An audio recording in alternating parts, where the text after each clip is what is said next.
all of a sudden we see trailing them is lions. I'm on foot. I'm there. Like there's no like car, there's no house to run into. I'm just on foot and I'm seeing lions. I'm seeing their eyes shine back. I'm seeing these buffalo. I'm like, oh my gosh.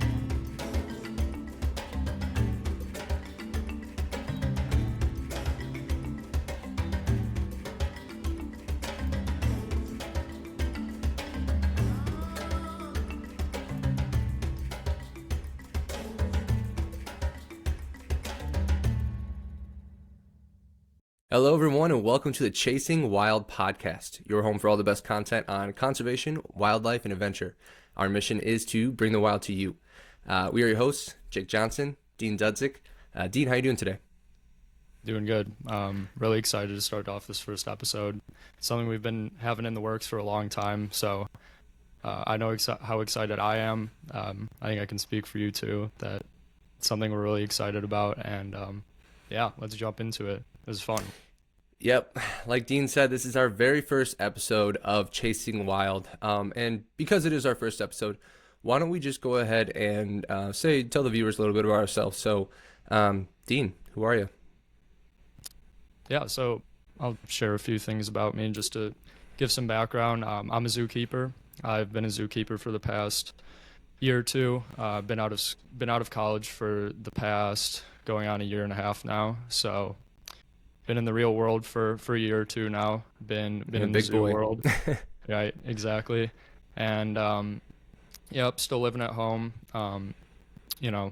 Still somewhat fresh out of school. So that's sort of some background on me. I studied environmental science at the University of Iowa, minor in biology. So my background is, related to the environment, related to biology. That's my formal education. And then, like I said, I've been working with animals professionally for a year or two now. So that's a little bit about me. Jake?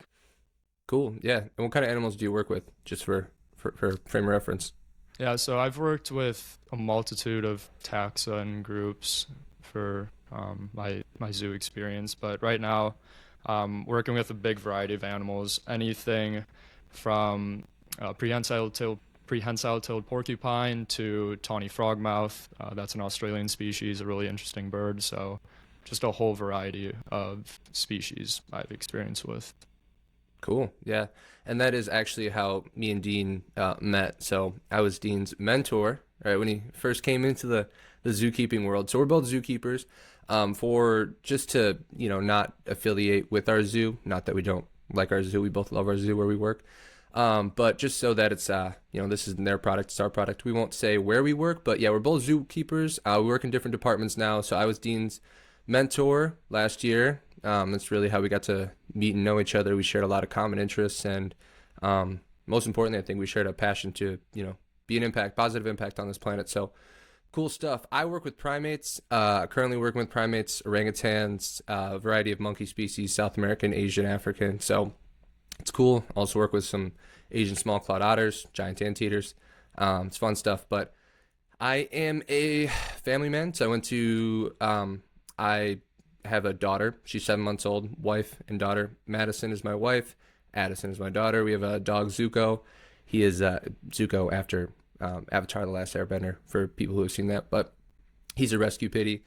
Yeah, 7-month-old daughter. Life's all been about figuring out how to be a parent. So the most incredible, beautiful, and wild roller coaster I've ever been on. I went to Miami University for both undergrad and my graduate program. So I got my undergrad in zoology and my master's in biology with Project Dragonfly. So that was a really cool experience. Went on a few awesome trips there. Yeah, big sports fan. We're both from the Chicagoland area, so I'm a big Bears, Cubs fan. Love the Blackhawks and Bulls too. Sorry, White Sox, not my thing. And yeah, big Disney guy too. I grew up watching Disney. And actually, I was going to ask you, what's your favorite animal species all time? Not that you work with, just in general. Yeah, I've always been a big herps guy, so always been into reptiles and amphibians. After getting some experience with primates, the white-cheeked gibbons quickly became my favorite species. I'm a big fan of all 20 species of gibbons, but I have experience with the northern white-cheeked gibbons, so those those stole my heart pretty quickly and won me over. So those are definitely my favorite species right now. And then Nice. for you, Jake, what comes to mind when favorite species? Well, first off, I do love our gibbons. They're great. I was just Yeah, working with them they're the today. best. Best. Favorite species. So, like I said, I'm a big Disney guy. When I was growing up, I was a big Jungle Book fan. I'd Mhm. watch Jungle Book when I was, a kid. My mom said that was my first movie. Had a stuffed Yeah. animal of Bagheera. So, if I'm gonna get specific, it's a leopard, but it's gonna be an Indian leopard, a melanistic Indian leopard. What people would say Mhm. a Black Panther, which technically isn't a species. So, Right. yeah, after Bagheera, just grew up. I love big cats. I love all types of different species. So, but I always thought I'd be working with big cats. Ended up in primates, loving working with primates. So it's cool. But let's jump in now. So our podcast is called Chasing Wild. Why don't you go ahead and tell the people, what is Chasing Wild? Why do we come up with this name, and why is it important to you? Because honestly, you were the person who came up with the name. Yeah, I'll take some credit for the title of the Dude, podcast, take but all the credit. We were scratching our brains, and that was perfect. As soon as we heard that, we were like, "Yes, that's it. yeah, That was good." that Consensus. that was the one ever since it came up. That was, I think, never in doubt once we started discussing Chasing Wild. But sort of the inspiration for that to me was, that sense of adventure and exploration. I've done a bit of traveling myself. Traveling is probably my favorite thing in the world to do. It's Hmm. something I want to continue doing for the rest of my life. There's so many untouched places for me that I want to go to. And yeah, Chasing Wild is just, it was something that felt, very from the heart from Jake and I, something that we're both very passionate about. And um, three important things that we kind of stick to with this Chasing Wild idea is wildlife, adventure, and conservation. And those are sort of our three big tenets, our big pillars, if you like, that we kind of hold close to our hearts. Three things that are really, really important to us. And that, along with the name Chasing Wild, going to these untouched places, Hmm. exploring new cultures, getting to see some of our favorite species in the wild, immersing yourself in unfamiliar places, different languages, different foods, all that combined with conservation and wildlife and getting out there and exploring, having an adventure. That's that's really the origins of Chasing Wild and something that we're really excited for this new beginning, this new chapter. Yeah, and I remember when I think that was one of the first like big things that we really connected on when we were talking at the zoo was like Yeah. that feeling because I don't know if people out there have had this feeling before. I'm sure a lot of people have, but I mean, I know some people have, but some people haven't. They haven't had these, Yeah.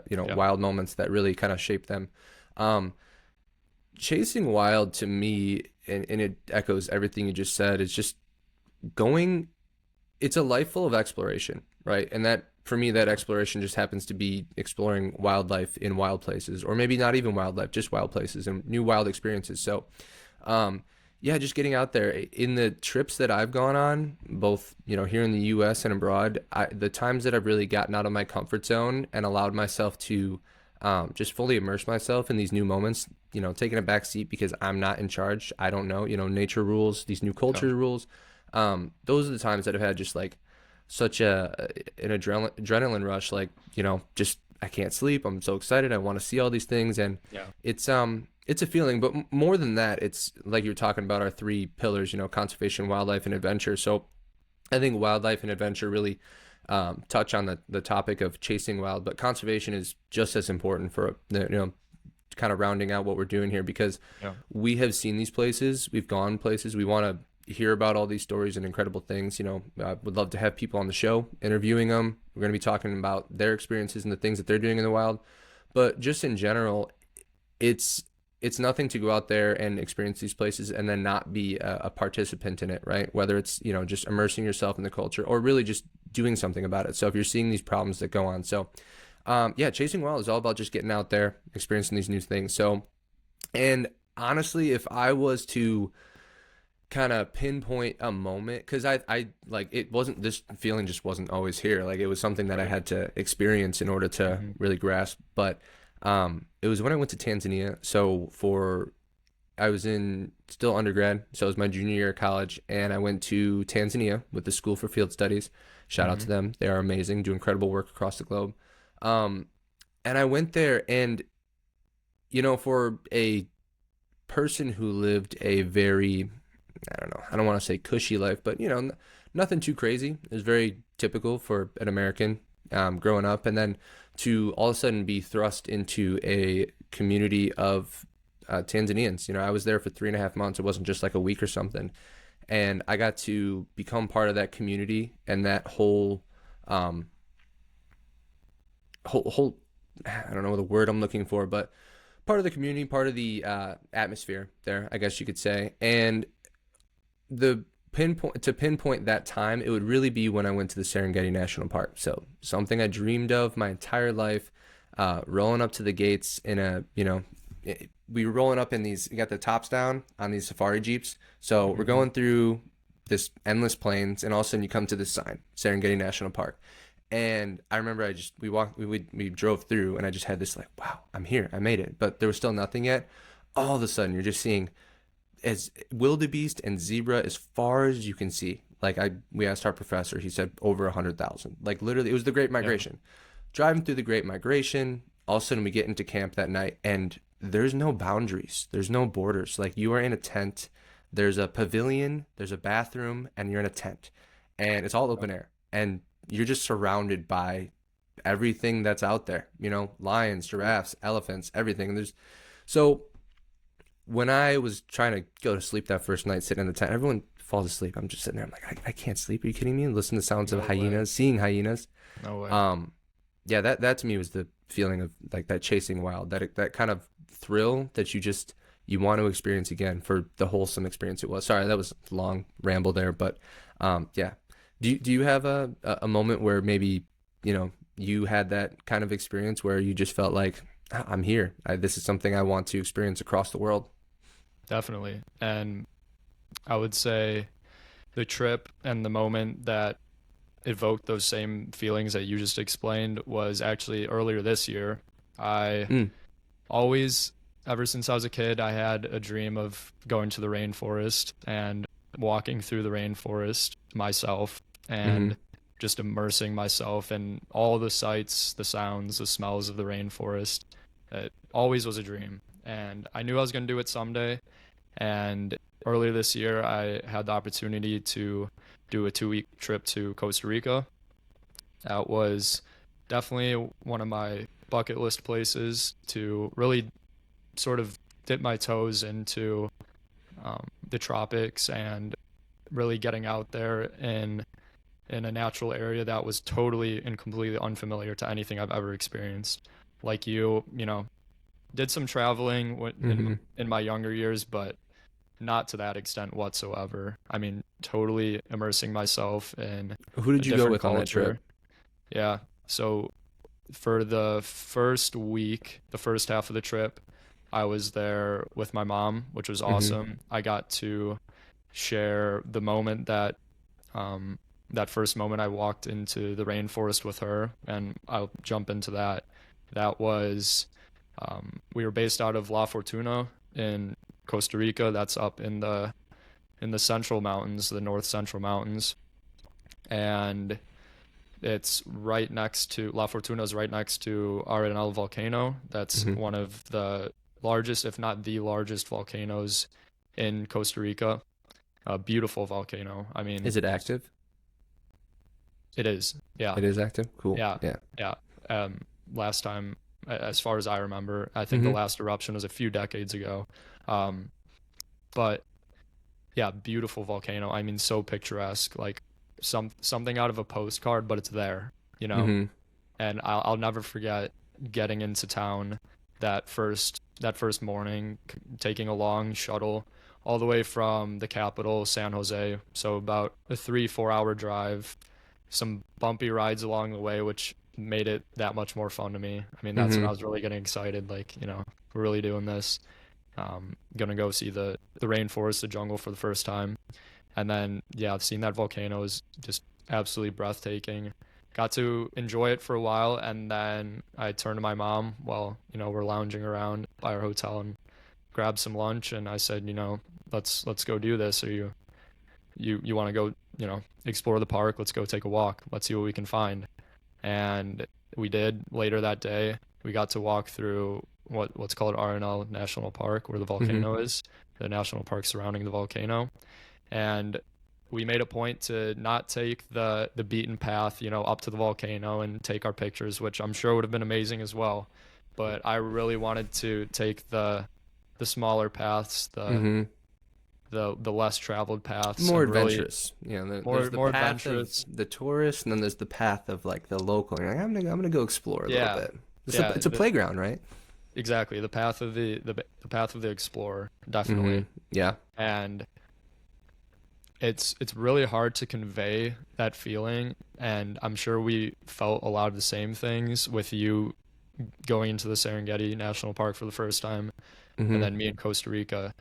It was that sort of brings you back to being a kid, and that's something we've discussed before, where that immersion is just like no other. It's that sense of wonder, where I'm looking around, I'm seeing all these bromeliads, hearing this symphony of birds that I've never heard before, totally unfamiliar to me. I was really looking for howler monkeys on that walk. Didn't see any, but we got to hear them. Yeah, they're far off in loud. the distance. Their calls can be heard from up to 3 miles away. They're one of, if not the loudest land animals. So just hearing them was it gives me chills thinking about it. And that immersion of being in the rainforest for the first time, seeing my first trail of leafcutter ants. I mean, that blew my mind. I had my camera out. I was just a kid in a candy shop. I mean, that's just an understatement. That's such a huge understatement. It's a feeling that the rest of the world fades, right? You're not thinking about back home. You're not thinking about what you have to do in 2 weeks when you go home. You're not thinking about tomorrow. You're just fully immersed in that moment, and because you've got so many new things ahead of you, and it truly is like a frontier. You're on an expedition. Like everything is new, and that's what I was saying. There's so much growth. But go ahead. I just want to, because that's how I feel too. Like you're saying it. You're just in this new place. Absolutely. And you're there. Like you're part of it, right? You're not like thinking about it. You're not watching it. You're there. Yeah, I got to see a number of species for the first time in my life, some that I wasn't even aware of. There's a species in Central America, they're a rodent called an agouti, Agouti. Wasn't aware of them. I saw my first agouti that first walk, incredible. Saw my first coati on that walk, blew my mind. Saw many others after that throughout the trip. Saw my first toucan, and it was everything I thought it could be, but you can never really envision how you're gonna, or predict how you're gonna feel in those moments. And that's something that's just so hard to convey. And I wish and I hope that others listening to the show and newcomers that continue to join in on this journey we're taking together will experience someday, because it's something that you can't replicate, and you can't replace that either. And it really is. I mean, I said it in the beginning, but like it's a life of adventure, but truly it's just a life of experiences. Like if you viewed your life as far as like what you want to accomplish in this life, what you want to do in this life, if you look back at the end of your day and you have all of these incredible experiences where like you went out of your comfort zone, you went to new places, you met new people, you immersed yourself in new cultures, like you're just adding to the experience of your life, right? Like you're looking back and saying, wow, I've done so much. I think it's very easy for people, ourselves included. I know for me, I mean, one of the reasons that we're doing this podcast is so that we can kind of jump back into that world without being there per se, because we can't always just be on a vacation. We have full-time jobs and stuff like that, but yeah, just adding to your legacy, adding to your experiences. So I love that. shoot, I was gonna ask you something. Oh, what was your favorite thing you saw when you're there? Like your favorite species and maybe your favorite. So you said first week you were there with your mom. Second week Yeah. you were there solo. Yeah, sorry I didn't finish that thought. The first week, Mm-hmm. correct, I was with my mom. We were in La Fortuna next to the volcano, and then for a few days we were in Monteverde, which is in the cloud forest. Okay. Monteverde is a region that is within the cloud forest, just not too far away from La Fortuna in the central mountains, and got to immerse myself in the cloud forest for the first time. Got to zip line through the cloud forest Mm. and see them from a totally different perspective. I mean, zip lining through the cloud forest is unlike walking through them. You get to Yeah, see that's the the adventure, forest. right? Yeah, that's the adrenaline as well. And you The get to thrill. see, Mm-hmm. you get to see the, from a bird's eye view in some ways. And that's really special.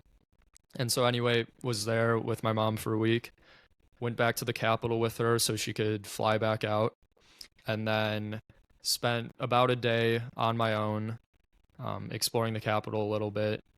Got to test my Spanish skills even more, which was, I mean, that was fantastic too. I know we're going to be talking a lot about wildlife and nature, but we're also going to be talking about culture a lot Mm-hmm. because that goes hand in hand with going to these places. Absolutely.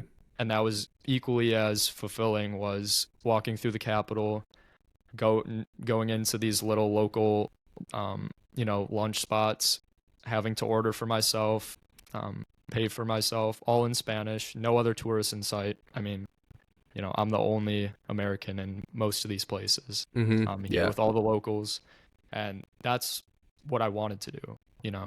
That that was just as cool, or almost as cool as walking through the rainforest. Yeah. And then, It anyway, builds it. yeah, definitely. And they complement each other so well Mm-hmm. because it's that sense of immersion, that sense of unfamiliarity, really getting out of your comfort zone and sort of broadening your perspective, which is something that we talk about a lot and something we'll continue to talk about in this podcast. Mm-hmm. And then anyway, was joined by a friend from back home for another week. We went down to the South Pacific coast to Manuel Antonio and spent a week there. Got Mm-hmm. to explore Manuel Antonio National Park, which was phenomenal. Got to see a number of bucket list species that I hadn't seen the first week of the trip. Got to see squirrel monkeys, got to see American crocodiles, which was another sort of white whale for me, getting to see Mm-hmm. some wild crocodilians. Shout out to Steve And Irwin, shout out Steve Irwin. That's the where guy. that comes Yep. from. The Mm-hmm. reptiles and especially the crocodilians.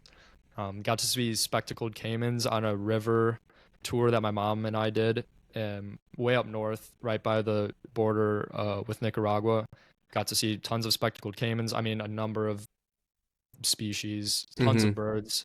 Um, got to see, for the one and only time, some spider monkeys, some black-handed spider monkeys, which was probably the top species on my list when I was going there. So that was And we phenomenal. worked But with him. We both worked with him. I still that's work with right. him. That's Mm-hmm. right. And seeing, you know, from our perspective, working with animals, back here at home in a zoo setting Mm-hmm. is amazing and rewarding in itself. But then seeing them in the wild with your own eyes, doing And they're what they're home. meant in their home, doing what they're Mm-hmm. meant to do, that's a whole different level, and that's really hard to explain and articulate. Is seeing that, you know. Yeah. No, and I think that is it's so accurate. I mean, the animals in zoos are truly an ambassador for those wild species, Yeah, right? You get to experience them, you get to see them, and it's incredible. It's one of the things that truly inspired me when I first started going to my local zoo, which is still where we work. Um, but yeah, getting to experience them in the wild is a whole new game. I mean, you're on their turf, on their terms. You've got the elements around you. You've got yeah, their home. I mean, and that just goes back to. I know that I kind of rambled quickly through it. everyone, this is our first podcast. This is our first podcast, our first episode. We're gonna have some learning curves, we're gonna have some growth, but yeah, like I I'll never forget that one of the nights when we were in the Serengeti, and it was actually the third night. We were there for 4 nights. Um, we were so there's no, like I said, it's all open air, it's all outdoors. And I remember the first night I was like, "Hey, do you guys like the guards?" I was like, "Do you guys have guns? Like, is that a thing?" They're like, "No, we can't have them here. Like, you can't shoot animals in the Serengeti." I was like, "Oh, cool. I like that. Awesome." But all they Yeah. have is sticks. All you have is sticks, Mhm. and again, you're in the animal's home. But anyways, one of the nights we are about to go, in our tent. You had to be in your tent curfew at 11 because obviously it gets dangerous past a certain time. And I remember there was like a huge commotion. You heard like it almost sounded like thunder, right? And we found out it was a stampede of water buffalo, right? They were running past our Wow. camp, probably like 50, 100 yards away. And I Yeah. run over to where our professors are with our guards, and they're watching. And, there's a few of us were shining our flashlights, and we're watching it. And then all of a sudden, we see trailing them is lions. And they stopped the hunt. They were no longer on the hunt. They probably, I mean, water buffalo for, a lion is not an easy target. They're one of the most dangerous animals in Africa. Right. But to see that, like, I'm on foot. I'm there. Like, there's no like car, there's no house to run into. I'm just on foot and I'm seeing lions.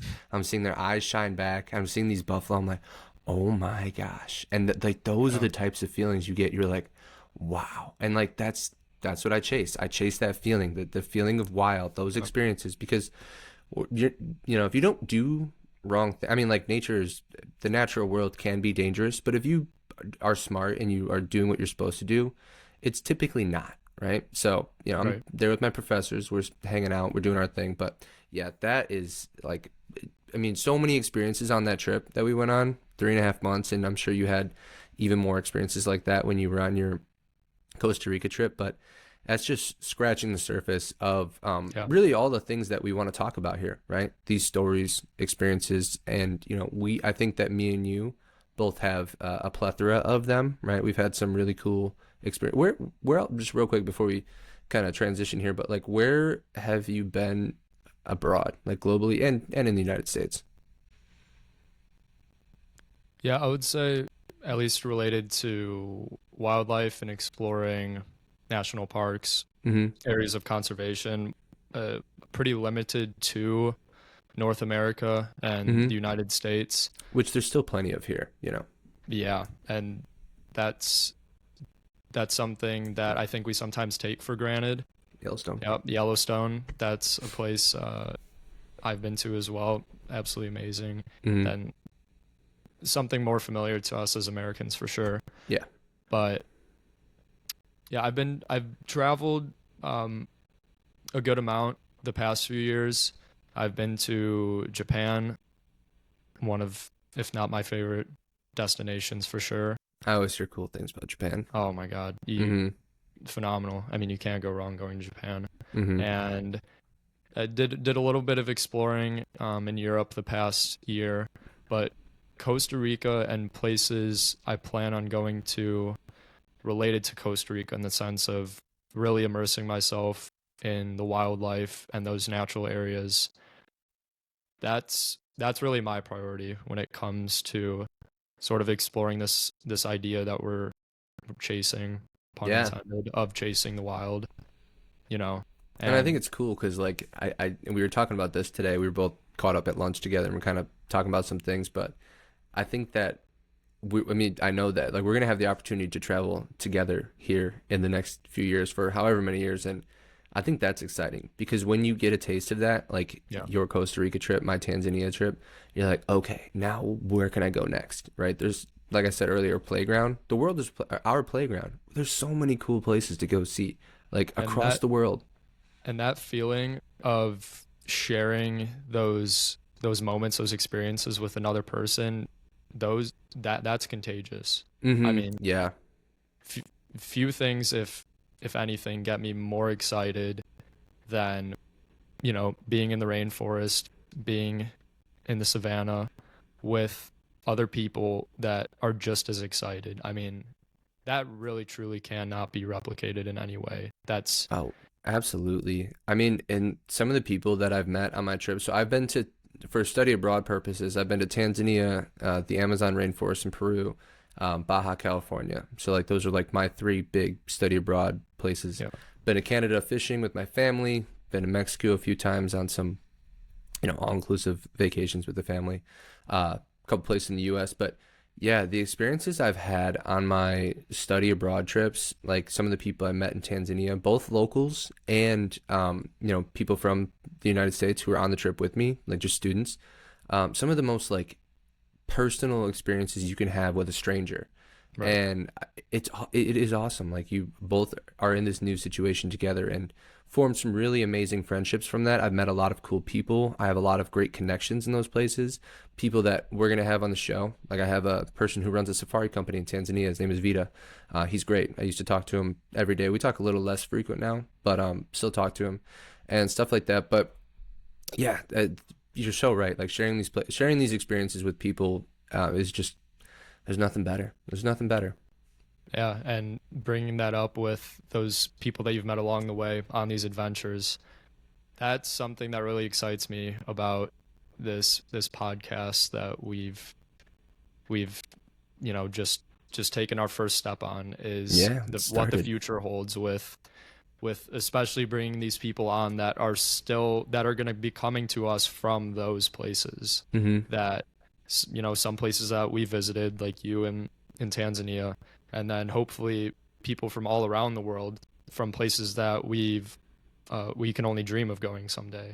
That's Yeah. something that I'm so excited about, and definitely one of the aspects of this show and podcast that I think it's going to be really unique, and it's going to it's going to make this community not only stemming from us here back home but all around the world.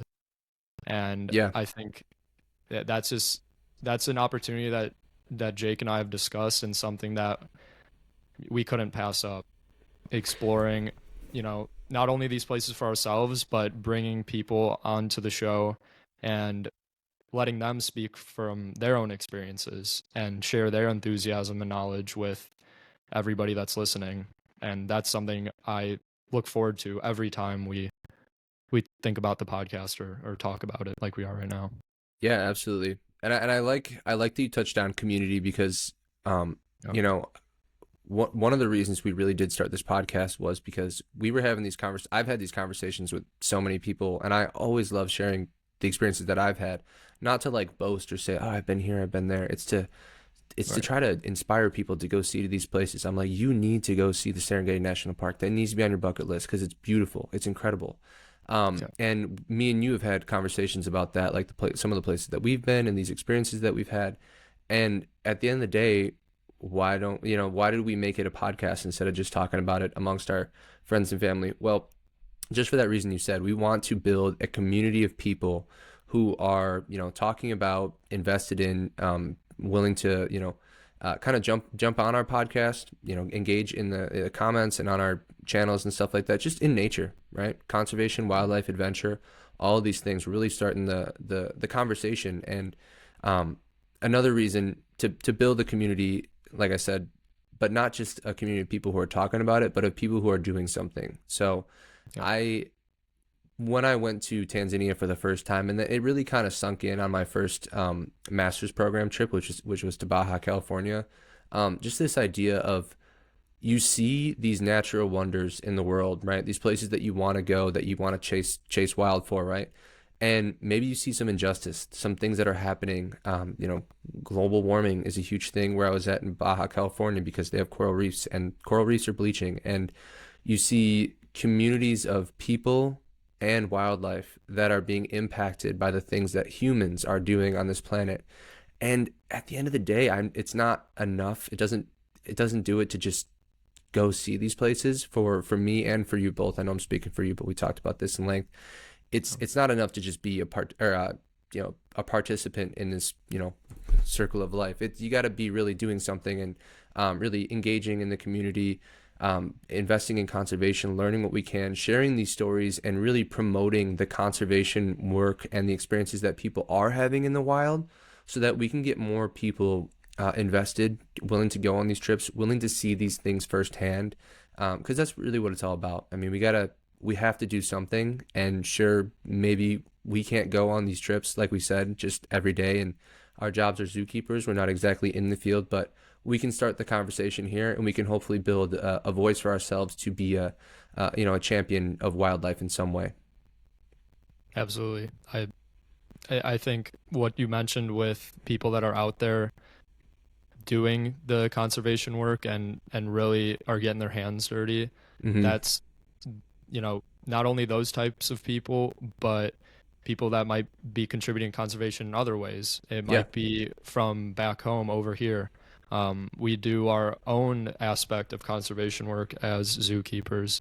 Hmm. Not in the field necessarily, but we are promoting, and just to go back on something you mentioned earlier in the podcast, promoting these animals as ambassadors for the species in the wild. And that's something that is really important to me in my everyday life. Hmm. And I can speak for you as well in that because we've talked about it before. Hmm. But absolutely, building that community of people that care, you Yeah. know, and people that care and want to do something more.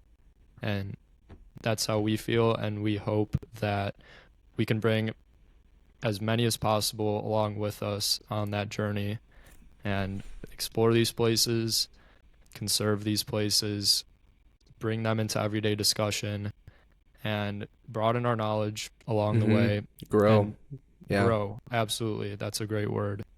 And I think that really encompasses the idea of this podcast, why we started it, and I think the potential and the future that this holds.